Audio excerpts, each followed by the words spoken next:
Matapos sa magkahiwalay na masakit na hiwalayan, mas lalong tumibay ang pagkakaibigan ni na Mikey Quintos at Heaven Peralejo.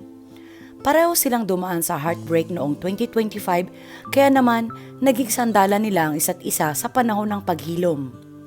Noong Abril 2025 ay naghiwalay sina Mikey at dating nobyong si Paul Salas.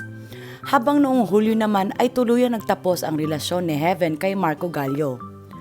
Dahil parehong sugatan ng puso, mas naging malapit ang dalawang aktres at sabay nilang hinarap ang proseso ng moving on.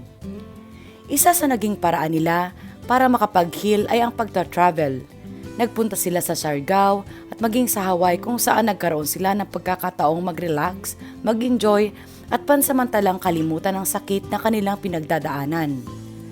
Dahil sa pagiging sobrang close nila, umusbong ang chismis online na may something umano sa pagitan nilang dalawa. Sa pag-guest nila sa Fast Talk with Boy Abunda, diretsahang tinanong ni Boy Abunda kung may espesyal bang namamagitan sa kanila. Napatawa na lamang sina Mikey at Heaven bago mariing itinanggi ang issue.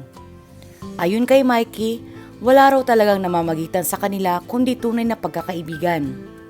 Sumang-ayon naman si Heaven at sinabing aware sila sa mga nababasa nilang chismis sa internet, ngunit mas pinili nilang huwag na lamang itong bigyan ng pansin. Naging emosyonal din ang usapan nang tanungin si Mikey tungkol sa estado nila ni Paul Salas. Inamin niyang nagkaroon sila ng pagkakataong magkausap muli kamakailan at kahit masakit pa rin ang breakup, mas maayos na raw ang naging pag-uusap nila ngayon kumpara noon. Para kay Mikey, ang naging usapan nila ay tila closure na matagal niyang hinintay. Samantala, ibinahagi rin ni Heaven ang kanyang natutunan mula sa relasyon nila ni Marco Gallio. Ayon sa aktres, may mga taong dumarating lang sa buhay para maging bahagi ng isang yugto at hindi ibig sabihin na habang buhay silang mananatili. Bagamat masakit ang kanilang paghihiwalay, nagpapasalamat pa rin siya dahil minahal nila ang isa't isa sa abot ng kanilang makakaya. Sa ngayon, parehong masaya sina Mikey at Heaven sa kanilang buhay.